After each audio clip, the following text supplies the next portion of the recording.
好，欢迎收看我们的好玩吧。那当然呢，其实对节目来说哈，Flesh and Blood 呢有一个非常特殊的地位。那可能是因为我投入玩的比较多，可能也因为投资比较多了哈。所以最近呢，在过去的周末就终于看到了第一次 Flesh and Blood 呢实体的 Pro Tour， 也就是他们大型的联赛呢，终于已经完美落幕了。在我旁边这位呢 Barry 呢，就是6到7位，应该是6位还是7位？等一下他可以纠正我了啊 ，Correct me if I'm wrong 的新加坡玩家的其中一个，欢迎 Barry Teo。Okay, thanks. Hey, so how many players are in total from Singapore? There's Brian, Jinhan, Gordon, Nigel, me, Kai Yang. I think that's about 6. Right? 6 around there. Yeah, 6. All right, 6 players. All right, so you guys put Singapore onto that Pro Tour list. That's really wonderful. Yeah, thanks. But when you got the invite, right? So what was your feeling back then? When I got the invite? Because you have to fight for it, right? Yeah, actually there's 2 ways to get into the Pro Tour invites. One is by XP. There's like grinding every day, just do armories and stuff. And another one is to win the Pro Quest. So I got my invite to Pro Quest. I won the Pro Quest in Singapore. Then Gordon won as well. Nigel won as well. Then Brian and Jinhan, if I'm not wrong, is XP 啊。一个就是一直玩，然后呢赚取很高的这个经验值，然后呢就可以凭经验值，然后呢就杀到那边去代表这个区域这个国家。然后呢 Barry 呢就是凭着打之前的一个叫 Pro Quest 的这个比赛，我可以把它称为是区域赛啦，因为就是 regional 的那个国家的打完之后受邀请，然后才到去这个国际赛，对不对？对。OK。Barry 在我们的 community 里面呢，蛮红的，原因之一是因为，哇，你很多 meme 很多 meme 因为他非常残忍的用，你之前都是玩 Viserai 嘛，对不对 ？Correct, Viserai. Okay, so yeah, he was a very ruthless Viserai player. Many players actually kena, especially during the Pro Quest seasons lah. So yeah. So is that your hero to start off with? No, actually start off with from Livia to Reiner to Botin. Then from Botin to Viserai, then Briar, then a bit of Prism, then Briar, then Viserai. Wow. Yeah, something like that. Yeah. Okay, so it was all over at the start, but then it's like Runeblade is your thing already. To be honest, I always liked Viserai before he was buff. So I did try to use him as my main for quite a while. Okay. And it was not too bad. Then after he got buff, I mean, like, obviously I'll continue using him. Yeah. To the point where they actually nerf him now. So yeah.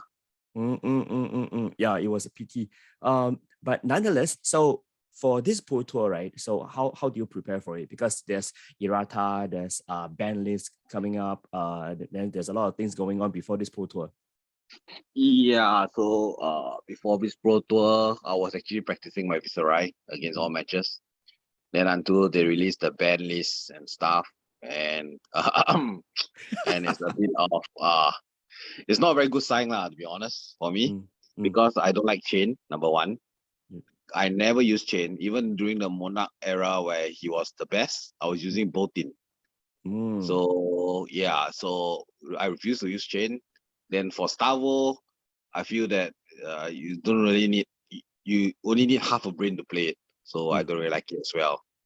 I mean, obviously it's some deeper level for Stavo mirrors, but other than that, Stavo against every other deck is really not much of a brainer lah, to be honest. Yeah, but you win games though.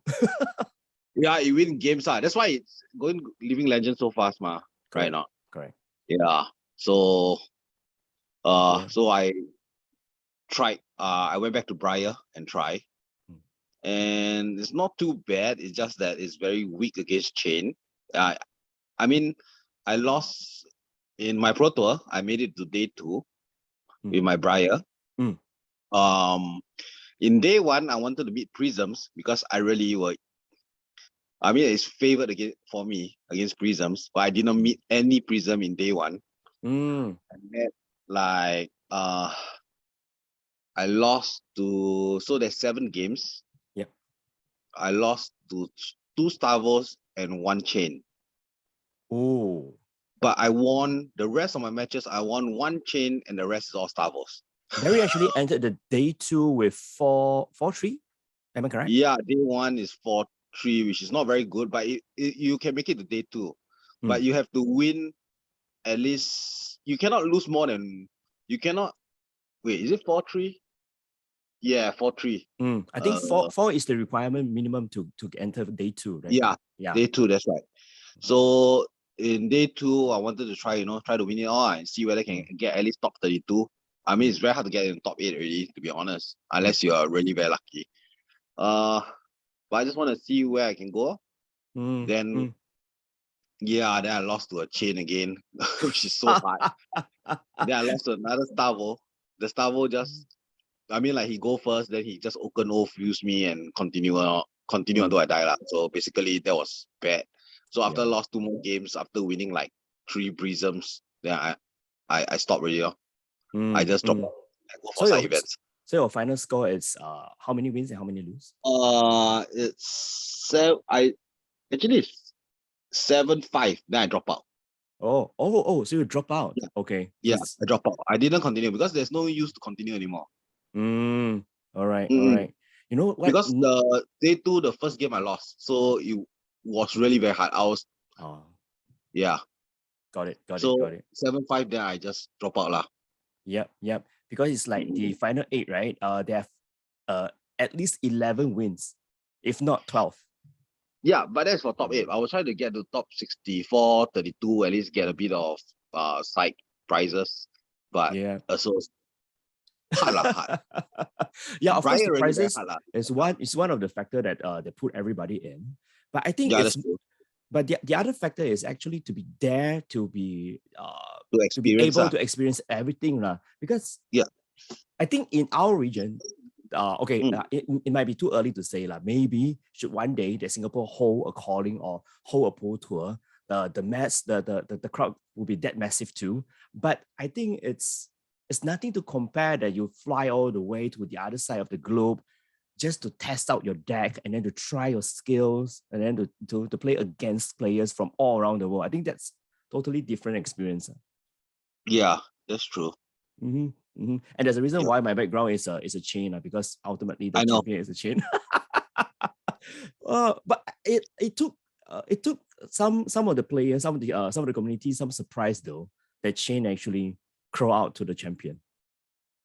Yeah, I mean, like, chain, I guess it's very hard for me to say about all this, Yeah. It really depends. Like, I mean, I could meet like maybe day 1 I could meet like 6 Prisms and I'll go 6-1, stuff like that. I mean, Briar hardly loses to Prism, to be honest. So correct. I mean, like, it's still obviously still a card game.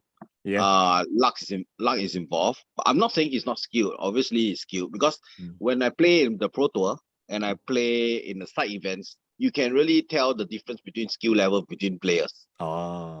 It's really, the difference is really very high. If I go, I went to this side event because there's this side events where they let people play and you can win tickets. And the tickets, so you win tickets to exchange for playmats. And the playmat, I got a Shock Charmer playmat, which is very nice. Yeah, so it's like I go for this kind of, after I finish my the Pro Tour, right? So I went for the side events. It's like 4 rounds of CC and I just go 4-0 because it's so easy. Because the difference level is really very different. All right, because the skillful players are all there fighting for honor, and then you just go for prizes. Just go for prizes. I mean, that's very smart actually. They all, so like Gordon didn't make it to day 2. So he went for the calling, but the calling he made it day 2. Oh wow. Yeah. Eugene Po also is the same thing. He didn't make it day 2 in Pro Tour, but in the calling he made it day 2. So when they went for because I wanted to try for the Pro Tour day 2, because I made it day 2, right? So I just wanted to try. So I couldn't join the calling because I see. the time collides. Correct. Then so when I couldn't make calling, then after when I drop off on Pro Tour, the only thing they have is events. So I went for the side events. Which is very smart, and there's a lot of exclusive stuff during the Pro Tour, and then wow, everybody is like getting all hype up. Yeah, okay, but back to gameplay, right? So after Viserai being punished, some of the equipment, some of the cards are being banned, and then you pull your whole train of thoughts and then put it into Briar, and after all this, what will you see for you as a player in future? Will Briar still be your main, or are you going to try out other stuff? No, I'm not gonna use Briar. Because Briar is not favored against Chain at all. Chain's like 70% win rate against a Briar, or even 80 to be honest. And now because of this, everyone loves meta. So now when Chain wins Pro Tour, obviously everyone will deck list and follow Chain. That's what I'm going to say. So Briar will literally just will not win. So the only way is maybe I owe him to fatigue the Chain. But the problem about owe him is because owe him is scared of Prism. But Prism can fatigue Chain as well. It's just that it's more like a 50-50 thing. Because now the Prism is all auras, right? You could possibly draw 4 auras in your hand and you're just dead. There's always uprising coming up. Well, who knows what is impact for illusionist. The way the uprising goes, it shows like it's more control than anything else. So we shall see. I have no idea. So we shall see. But actually, I think for the Chain players, they wouldn't want Briar to climb up so fast, because the preferred weapon is actually still Rosetta Thorn. Yeah, that's right. So if Briar eventually climbed up the ladder and then went on to Living Legend, then there goes Rosetta Thorn. So I don't think Briar will climb up so fast, to be honest. Not that fast. She's still because no matter what, I feel a Katsu can win a Briar. Katsu, both aggro decks, but Katsu will still win Briar easily because Briar doesn't block. Correct. Correct. If the combos come hard, yes, it does so well. The only reason why Katsu cannot make it is because of ramparts. It's too hard. It's too hard to just break that shield. Yeah, that's right. So you need to Kodachi into ETTB, stuff like that. Even bigger than that, and that's the point for Katsu, right? Yeah. If your Kodachis can't land because of the ramparts and the seats, then Katsu is kind of useless, I guess, in a way. So that's where Briar shines, because Briar goes hard. But if a Katsu against a Briar, Briar will eat every damage, then you see everything comes, then Katsu will win. So Briar, I don't think will reach a Living Legend anytime soon. Speaking of Living Legend, Stavo, it's on its way to join Viserai somewhere. So I think this will shake up the meta once again, and of course with Chain crowning the championship. So coming back to Singapore, joining the smaller events, will you think that it's like you said, right? Okay, you join Pro Tour, you met with all the skillful players, and then while you are doing the side events, it's like chill, man. So how will you think come back to Singapore, to the local scene? Will you kind of like dampen your mood? It's like, hey, everybody, can you all please buck up? No never Singapore actually to be honest, Singapore very strong in their players and stuff, and everyone is so enthusiastic about it. I mean, like even when all of us at the so-called pre-banquet event, we met James White, and we told James White that we are from Singapore. He got so excited, that he wants. He got really excited about it. And James White was telling us how he wants to go Singapore, blah blah blah, stuff like that. So he recognized that Singapore is really part of FAB. That is really something. This is something coming from James White. So he recognizes, I think, not only from sales, I think our sales is very super. Of course. So besides sales, I think it's the amount of events that is going on. If you're not in the community, you wouldn't know that there's such a card game that you can literally go and join the game every night. Every night, for sure, there's a game store. There's a local game store holding an armory event or even a silk event, a draft event, you name it, every night. Yeah, I think that's crazy. I mean, given the small island that we have such a density of events going on. That's right. All right. So cool. the people, I won't be like so bored or stuff. No, Singapore level is still quite high, to be honest. Correct. All right. So for Barry, right, besides experience, what is your biggest take from Pro Tour? Well, this is my first time doing this kind of thing. I mean, this is my first TCG. Oh, wow. Really? Yeah, I don't know how to play Magic at all.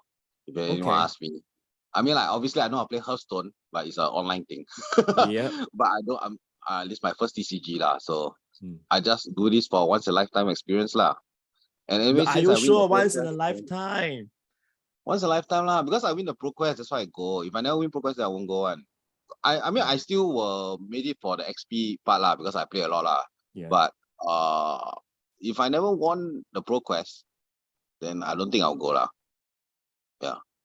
Really, but I think representing Singapore to go all the way to New Jersey once, that means something. I think that has weight on you, I think eventually you will hold up this title proudly, No there's no title. I mean, like, there's 6 others with me, and like Nigel Teo, he does so well in day 1. He went 6-1. Yeah, I mean, like, everyone was rooting for him. He was the highest chance. Then after that, we call it Casino Royale. He got Casino Royale hard, non-stop. So bad. Yeah. Too bad. This is really too bad. It's really a pity. The meta now is a bit dumb, to be honest. But what to do? Yep. It's either you play the game or you're just being washed away. Yeah, that's right. Okay, so it's your first TCG, your first ever such tournament.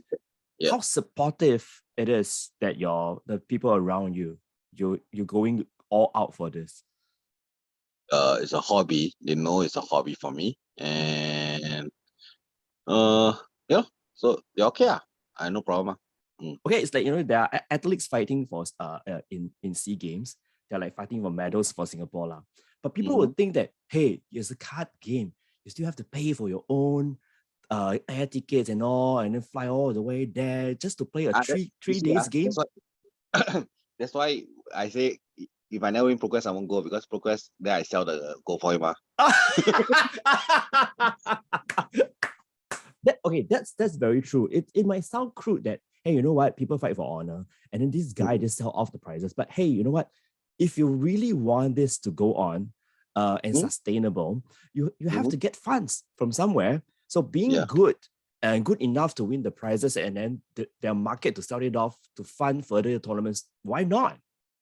Yeah. I mean, like, I was very lucky that weekend, to be honest. Yeah. Stars aligned very well. We expect more from Barry back in Singapore. So now after Pro Tour, it's like vacation time. Yeah, for a while, about a week plus. All right. Actually, Pro Quest Season 2 is going on right now. Yeah, so, I got joined 2 of them. Really? So don't. You guys just stay in the US for the longest time. After Pro Quest, they only come back. All right, but glad to see you guys in action in New Jersey, and then waiting for you guys to come back to share more experience. Yeah, sure. No problem. Anytime. All right, and there we go. That's our favorite Viserai player, but now a Briar wannabe, failed at the moment, on his vacation, coming back Pro Quest 2 very strongly. That's Barry Teo. Thank you so much. Thank you, Kenneth. Thank you.